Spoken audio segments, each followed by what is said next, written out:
Nous voici à la deuxième partie de notre vidéo.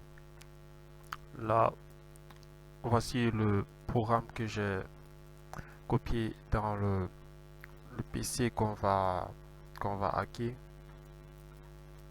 Voilà, nous sommes connectés au mon, mon PC et celui de la victime est connecté au même réseau.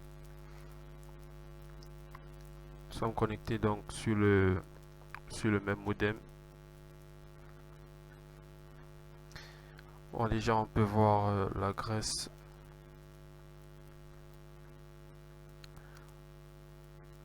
Voilà. Ici ce PC est à 192.168.1.101, alors que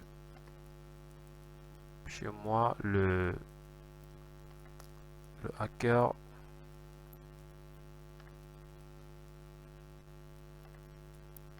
je crois prend le long chemin.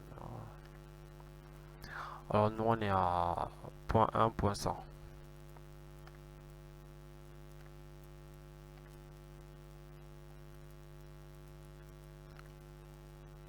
Maintenant notre victime va exécuter notre programme.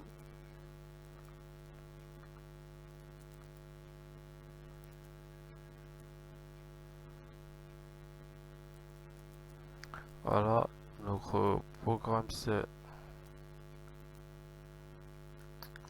exécuté. On va déplacer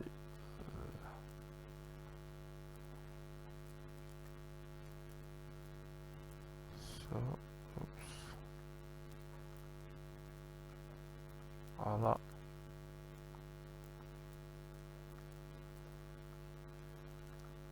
Ah, là, comme vous pouvez le voir, tout se passe très bien, tout fonctionne. Alors que dans ce PC, on n'a pas Python installé dessus.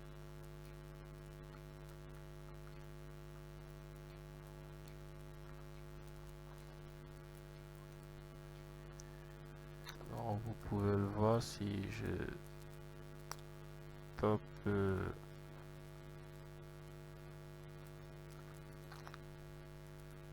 la commande Python.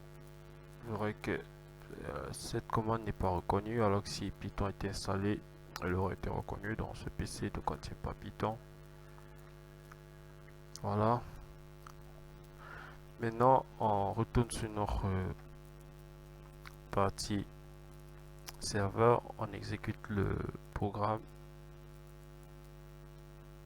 Bref, on va tout simplement le lancer comme ceci.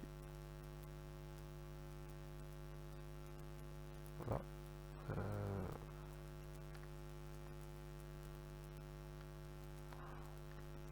Voilà. On est connecté sur point 100, donc le serveur va se focaliser sur les connexions qui arrivent sur ma carte réseau ayant pour adresse IP 192.168.1%. Donc on exécute le programme.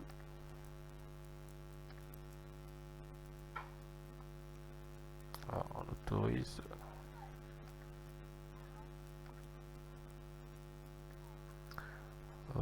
Là, juste un instant.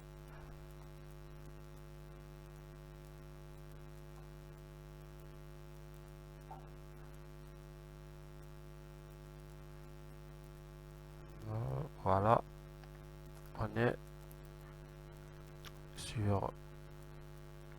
connecté à notre victime. Hop, je retourne sur ce PC. Là,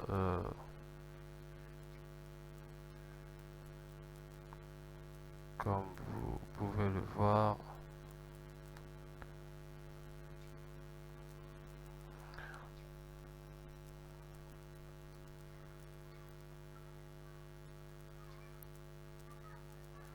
voilà, moi je peux maintenant exploiter ma victime. sans qu'ils ne s'en rendent compte. Là déjà, je vais afficher le contenu.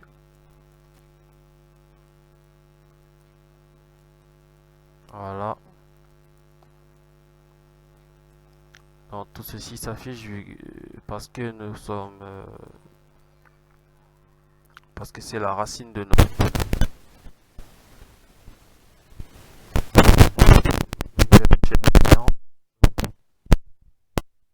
l'exécutable. Donc c'est pour ça on est dans ce répertoire et on a tout ceci.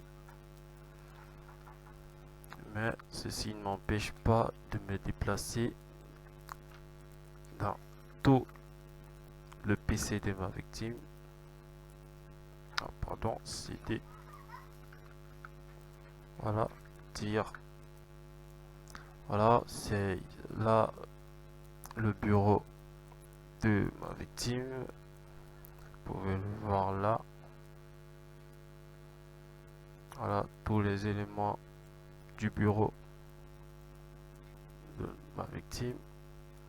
Maintenant, je vais prendre ce fichier qui s'appelle mot de passe. Alors, je tape ma commande, je veux mot de passe. .txt. Alors, donc c'est ce fichier ci que je veux. Alors, retourne ici, j'appuie sur entrée. Voilà, voici ce fichier que j'ai pu obtenir.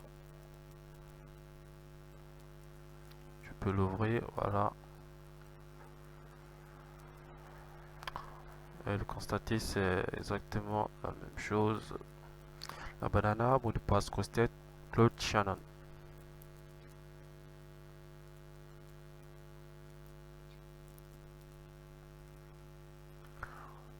Je peux aussi envoyer un fichier à ma victime.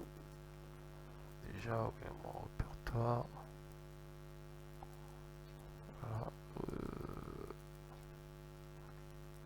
Voilà, voilà ma console.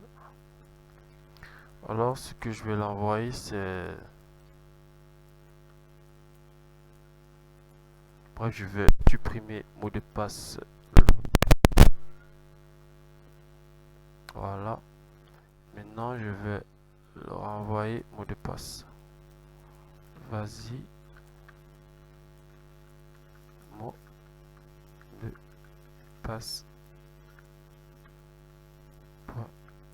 .txt. Alors, on va faire un truc. Je vais pas l'envoyer dans desktop. Je vais l'envoyer dans client espion qu'on a ici. Vous voyez, il n'a pas ce fichier là. Voilà, il n'a pas du tout ce fichier. Alors je vais le renvoyer dans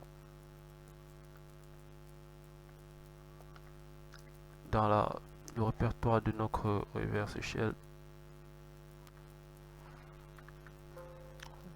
Alors on va ancrer dessus cd client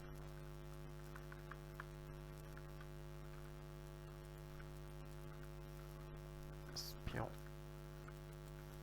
5. Voilà,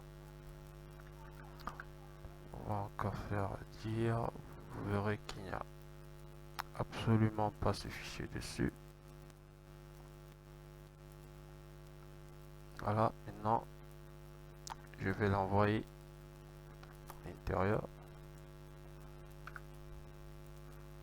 Voilà, comme vous pouvez le constater, voici le fichier qui est arrivé chez le PC de ma victime. Alors imaginez qu'il s'agit d'un fichier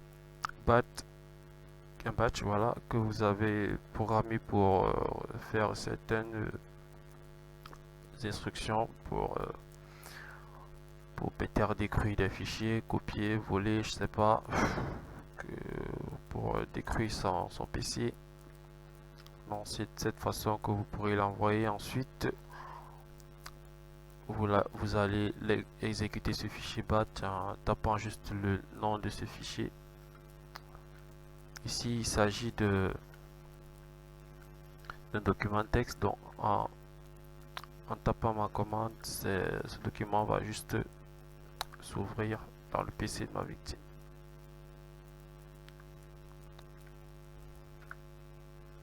Voilà, ça c'est, je vais voir si dans le PC de ma victime. Donc si c'est un fichier BAT, ça va carrément exécuter les différentes commandes que vous avez mis dans le fichier et pourrir son PC.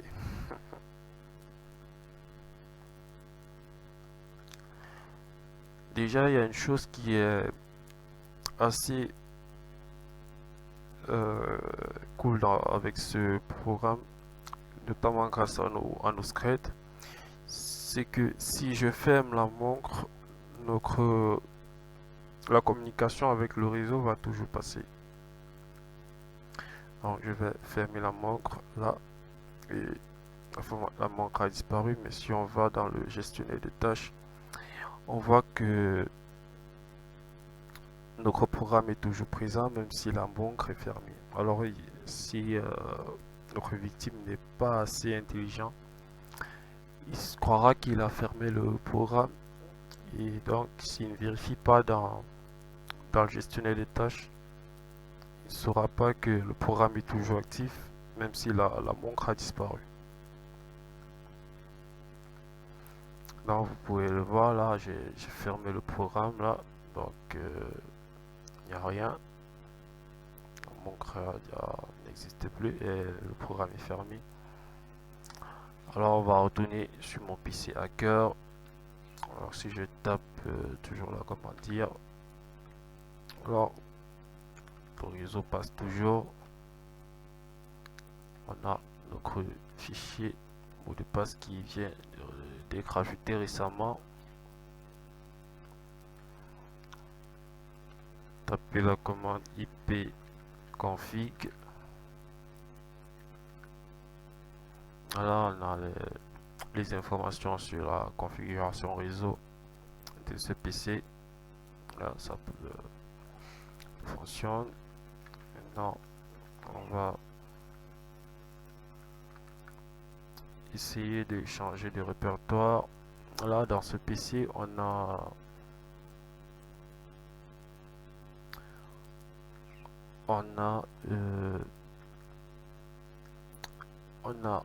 une clé USB. Alors je vais entrer dans cette clé USB.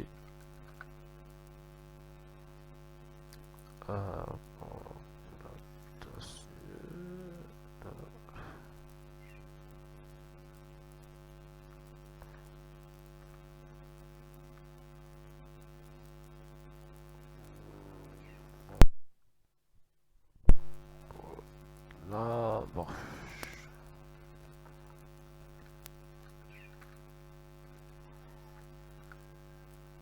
Je suis dans la...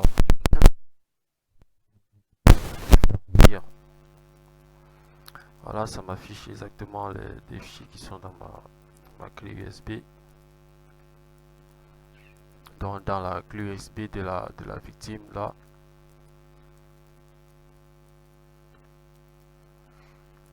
Voilà. Maintenant, si je vais fermer le programme comme ceci, le relancer encore.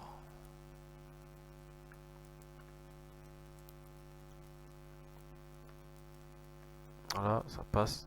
Là, c'est le dernier répertoire où je me trouvais. Voilà.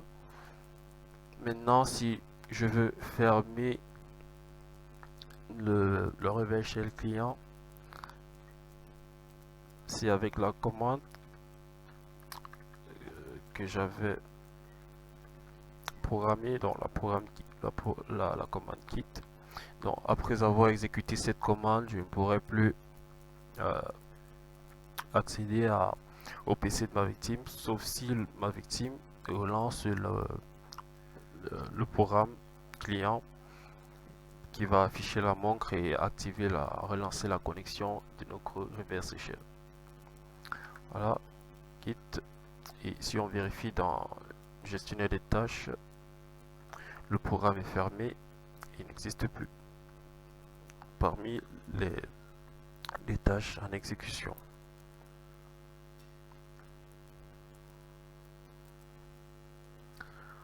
Voilà, j'espère que vous avez apprécié cette vidéo. C'est tout pour cette vidéo. N'hésitez pas à mettre un like, abonnez-vous à ma chaîne. Si vous avez des remarques, des suggestions, ou si vous avez eu des soucis lors de l'exécution de ce programme, n'hésitez pas à laisser un commentaire. Alors, merci d'avoir regardé cette vidéo. On va se dire à plus.